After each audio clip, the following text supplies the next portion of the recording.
Hello दोस्तों, कैसे हैं आप सभी। आप सभी का ही हार्दिक स्वागत और हार्दिक अभिनंदन करती हूँ मैं, प्रीति मंडियाल। इंडिया के सबसे पहले पॉकेट पढ़ाई चैनल और ऐप पॉकेट पढ़ाई पर। तो आइए दोस्तों, अभी हम आगे बढ़ते हैं। और आज दोस्तों जो हम राइटर, जो क्रिटिक हम लेने जा रहे हैं, दैट इज़ विलियम वर्ड्सवर्थ। ठीक है, विलियम वर्ड्सवर्थ किसी कह सकती हूँ मैं किसी पहचान के मोहताज नहीं है दोस्तों। और ये बहुत ही इम्पॉर्टेंट इंग्लिश राइटर हैं। पर आज हम राइटिंग से ज़्यादा एज अ क्रिटिक इनका वर्क देखेंगे। ओके, तो क्या क्रिटिसिज्म इन्होंने दिया है, एज अ क्रिटिक क्या वर्क इन्होंने किया है, वो आज हम देखेंगे।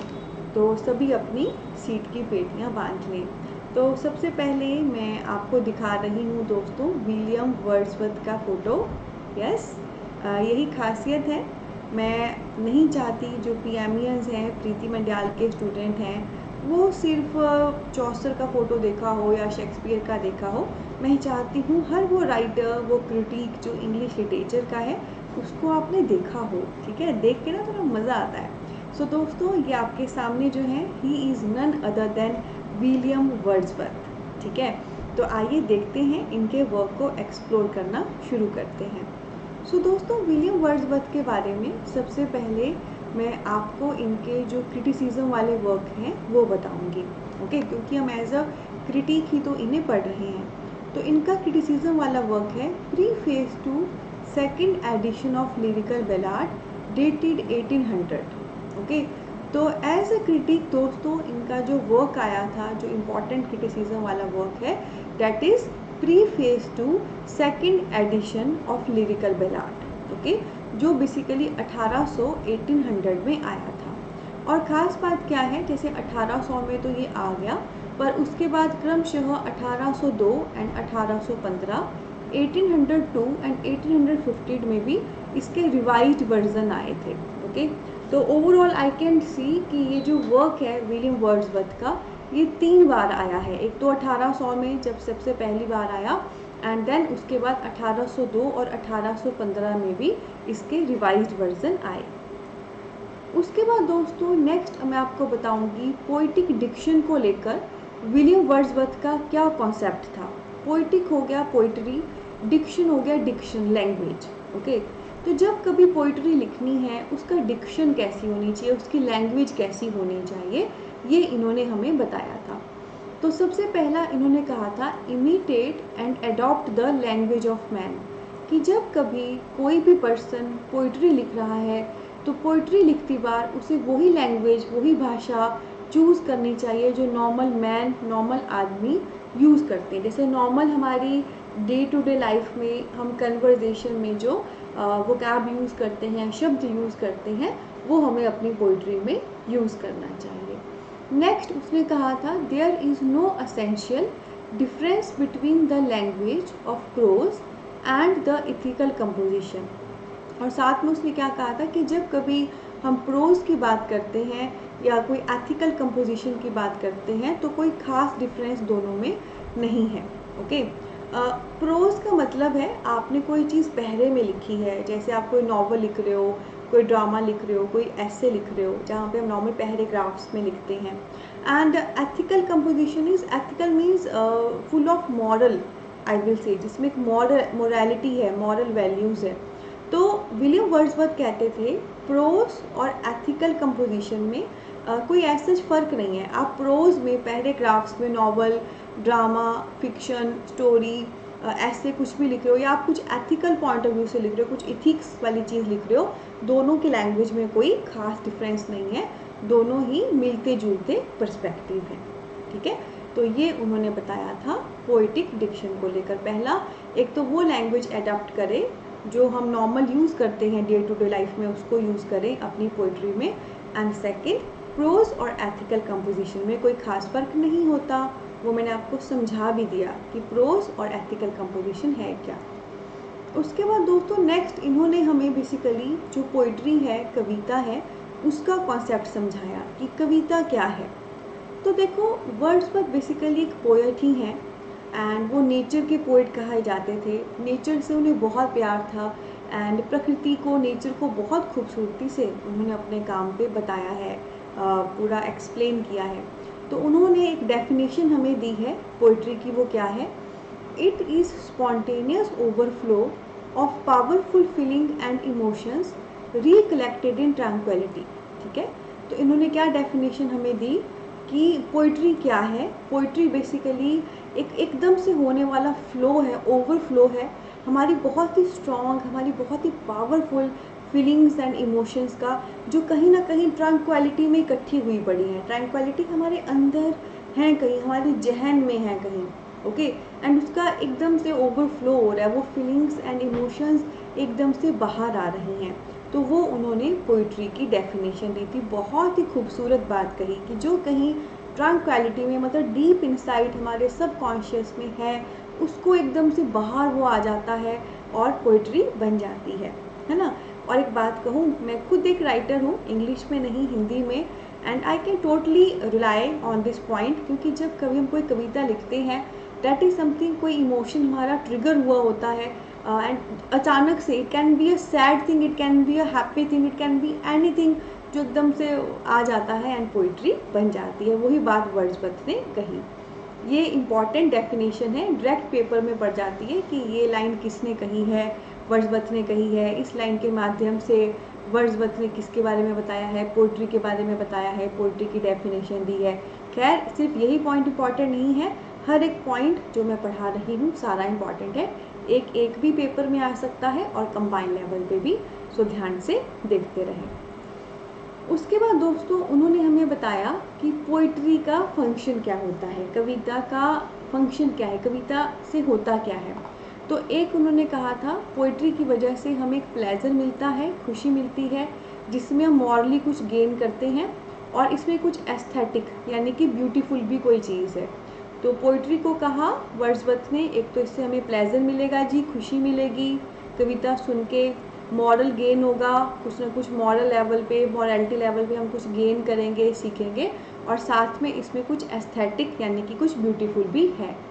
उसके बाद इन्होंने कहा जो पोइट्री है वो और कुछ नहीं है, एक मैन का नॉलेज है उसके अपने बारे में, और जो भी वर्ड उसके अराउंड है उसके बारे में। यानी कि देखो, ऐसे भी ना बेटा, जब कभी कोई कवि कुछ भी लिखता है तो ऐसे ही थोड़ी ना वो लिखना शुरू कर देता है। ऑब्वियसली कुछ नॉलेज उसके पास है, कुछ अपनी सराउंडिंग के वर्ड से वो कुछ चीज़ें देख रहा है, फील कर रहा है, एंड उसी से वो कुछ उसको क्लिक करता है और वो लिख देता है। तो वही बात इसने कही, जो पोइट्री है ये बेसिकली एक मैन का नॉलेज है, उसका अपने बारे में या उसके आसपास की दुनिया के बारे में, जो उसको ट्रिगर करता है और वो पोइट्री लिख देता है। और उसके बाद उसने कहा पोइट्री एक बहुत अच्छी फोर्स है फॉर समथिंग गुड, यानी कि कुछ अच्छा करने का तरीका ये है, ठीक है। और साथ में उसने ये भी कहा कि इससे रीडर पे बहुत अच्छा प्रभाव भी पड़ता है, यानी कि overall poetry is a very good form of literature. ये साहित्य की एक बहुत अच्छी प्रकार है जिसकी वजह से रीडर पे भी बहुत अच्छा प्रभाव पड़ रहा है। तो क्या क्या फंक्शन दिए पोइट्री के? इससे हमें प्लेजर मिलता है, मॉरली हम कुछ गेन करते हैं, इसमें एस्थेटिज्म यानी कि ब्यूटी है, एंड पोइट्री इज़ व्हाट, एक आदमी को जो अपने बारे में या अपने आसपास के बारे में नॉलेज है उसको वो एक्सप्लेन कर रहा है।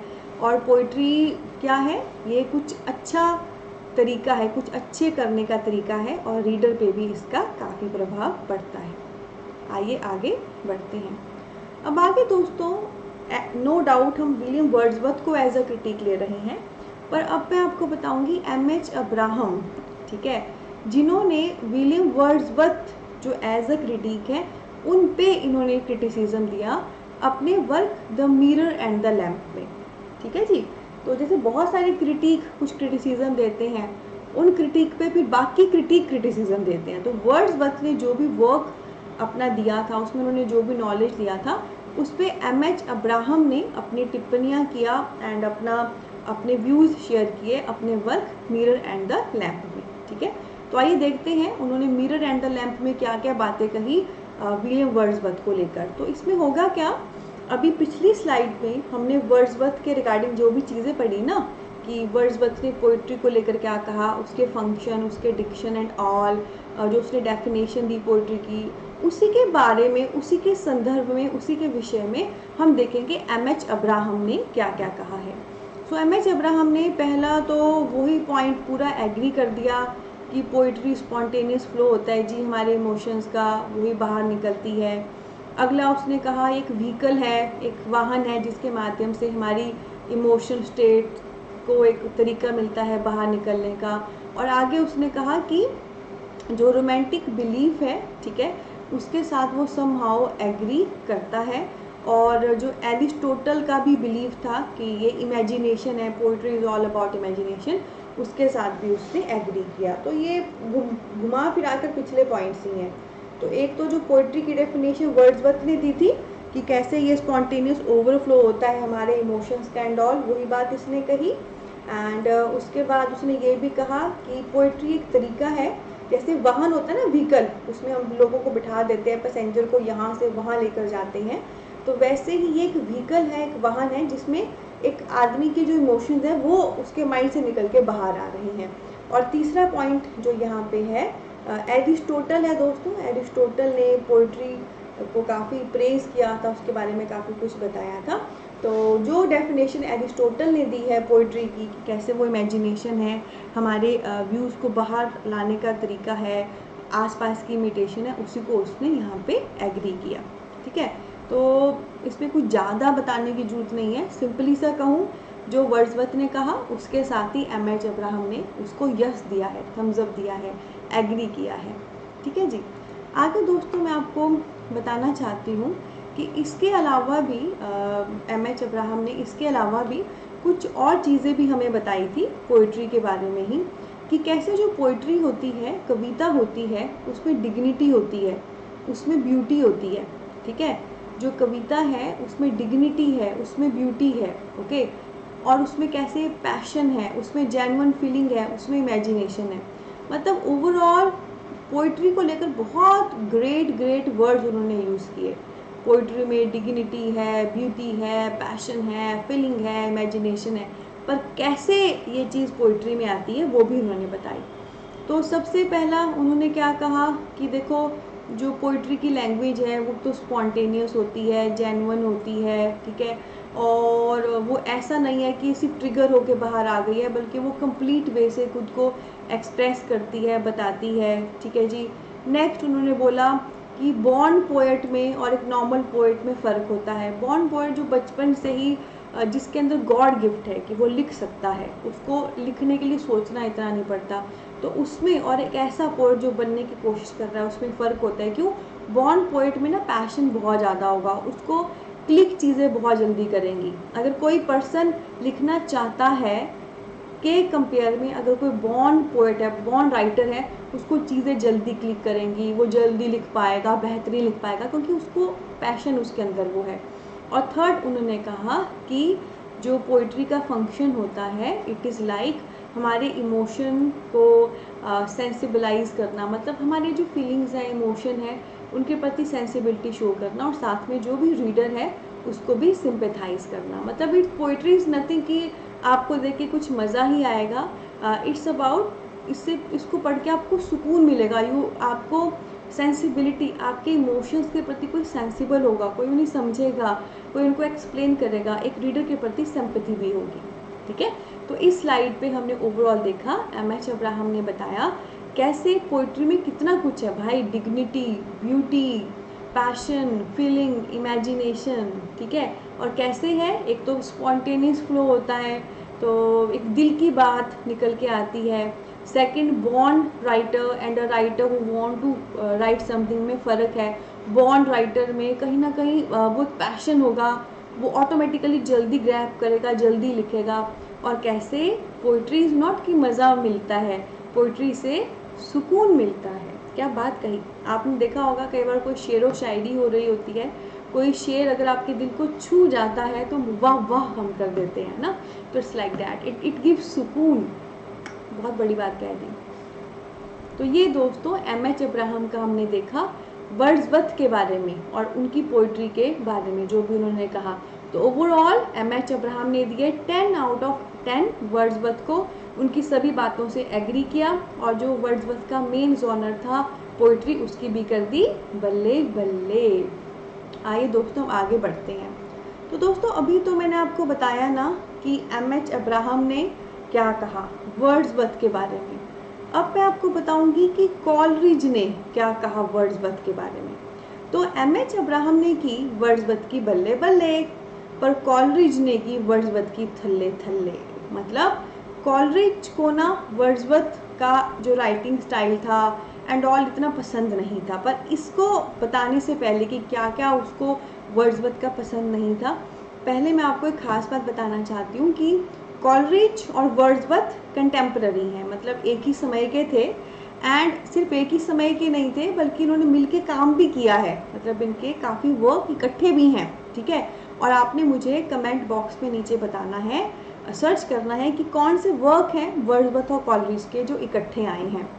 तो आप खुद सोचो, दो राइटर जो एक ही समय के हैं, जिन्होंने आपस में मिलकर काम भी किया है, पर दूसरा क्रिटिसाइज कर रहे हैं, ठीक है। तो आइए देखते हैं, एम.एच. अब्राहम ने की वर्ड्सवर्थ की बल्ले बल्ले, कॉलरिज ने की थल्ले थल्ले। पर कैसे की थल्ले थल्ले, कौन कौन सी बातें कॉलरिज को वर्ड्सवर्थ की अच्छी नहीं लगी और उसने उसको पॉइंट आउट किया। तो दोस्तों कॉलरिज को बहुत सारे डिफरेंसेस थे वर्ड्सवर्थ के साथ। तो क्या क्या डिफरेंसेस थे देखिए। सबसे पहला क्या था कि वर्ड्सवर्थ कहता था कि पोइट्री की जो भी डिक्शन है, पोइट्री की जो भी लैंग्वेज है, वो आप रियल लाइफ से चुनो, यानी कि जो आप रियल लाइफ में डेली लाइफ पे जो भी वर्ड्स यूज़ करते हैं वो चूज़ करो। पर इस बात के साथ कॉलरिज एग्री नहीं था। वो बोलता था डेली लाइफ में जो आप यूज़ करते हो वही लिटरेचर में यूज़ करोगे तो फिर डिफरेंस क्या रह जाएगा, उससे फ़न क्या रह जाएगा, आपको कुछ एक्स्ट्रा बेहतरीन देखने को क्या मिलेगा। दूसरा दोस्तों, विलियम वर्ड्सवर्थ के अकॉर्डिंग प्रोज में और लिरिकल कंपोजिशन में कोई खास फ़र्क नहीं था। प्रोज हो गया जो चीज़ें आप पहरे में लिखते हैं, नॉवल, ड्रामा, ऐसे, और लिरिकल कंपोजिशन हो गया जो चीज़ें आप पोइट्री, रिदमिक फॉर्म, वर्ड्स में लिखते हैं। तो वर्ड्सवर्थ के अकॉर्डिंग ना प्रोज और वर्ड्स में कोई फ़र्क नहीं था, मतलब कोई प्रोज पैराग्राफ वाली कोई ऐसे वाली चीज़ है और मीटर यानी कि वर्ड्स यानी कि कोई रिदम वाली चीज़ है, कोई फ़र्क नहीं था। ऐसा कैसे हो सकता है? अगर आपने कोई चीज़ वर्ड्स में लिखी है, आप रिदम में लिख रहे हो, पोइट्री में लिख रहे हो, तो उसमें तो बेटा नॉर्मल से तो वो अलग होगा ना। नॉर्मल आप प्रोज में कोई चीज़ लिख रहे हो, उसमें तो रिदम होगी नहीं, उसमें लिखने का स्टाइल अलग होगा, उसमें पहरा अलग होगा, लाइन के बाद आप लाइन लिखोगे। पर अगर आप कोई लिरिकल कंपोजिशन कर रहे हो, आप कोई वर्ड्स, कोई पोइट्री लिख रहे हो, तो उसमें थोड़ी ना ऐसा होता है, उसमें प्रॉपर होता है 2 लाइन का पहरा, 3 का या 4 का या 8 का, उसमें प्रॉपर मीटर आप फिक्स करते हो ताकि रिदम आपकी क्लियर आए। तो फ़र्क है ना। मीटरिकल कंपोजिशन क्या होता है, जब आप एक स्पेसिफाइड मीटर यूज़ करके कोई चीज़ लिखते हो। और ध्यान रखें, आप जब कभी कोई चीज़ वर्ड्स में यानी कि पोइट्री में लिख रहे हो, उसमें रिदम होनी चाहिए, ठीक है। और वो रिदम इसी मीटर की वजह से आती है। जैसे आइएम्बिक पेंटामीटर बहुत फेमस है, आइएम्बिक पेंटामीटर हम जनरली ज़्यादा यूज़ करते हैं पोइट्री के अंदर, ठीक है। तो दिखती सी बात है बेटा, नॉर्मल पैराग्राफ में जहाँ पे कोई रिदम नहीं है वर्सेस कोई पोइट्री जहाँ पे रिदम है, फ़र्क होगा। तो वही बात इन्होंने कही। उसके बाद दोस्तों नेक्स्ट क्या था, नेक्स्ट पॉइंट, वर्ड्सवर्थ को जनरली लो और रस्टिक लाइफ की थीम पसंद थी, यानी कि गांव, भेड़, गडरिया, इसी थीम पे वर्ड्सवर्थ ना ज़्यादा लिखता था। तो ज़्यादा क्या लिखता इसी पे था, उसको कोई और थीम पे वो लिखता ही नहीं था। तो इस पे भी फिर हमारे कॉलरिज भाई साहब एंटी हो गए कि भाई तू एक ही थीम पकड़ी है, तूने लॉ एंड रस्टिक, इसके बाहर भी ज़िंदगी है, शहर भी है, मॉडर्न लाइफ भी है, अगर तू एक ही थीम पकड़ेगा तो तू जस्टिफाई नहीं कर रहा है वर्क के साथ। तो यहाँ पे उनका मतभेद हो गया। और अगला पॉइंट क्या है दोस्तों, जो लैंग्वेज भी थी ना, लैंग्वेज भी बेसिकली आप जैसे ऊपर डिक्शन है, ऐसी लैंग्वेज यूज़ करो जो रियल लाइफ में यूज़ करते हैं। और यहाँ पे लैंग्वेज भी वो रस्टिक वाली प्रेफर करता था, यानी कि जो गांव के लोग भेड़ गडरिए चलाते हैं, गांव की जो भाषा है उसको वो अपने वर्क में यूज़ करता था। तो उसके भी वो एंटी था। तो फर्स्ट जो ए पॉइंट है उसमें है डिक्शन, यानी कि जो वर्ड्स आप चूज़ कर रहे हो, और जो डी पॉइंट है वो भी सेम ही चीज़ है।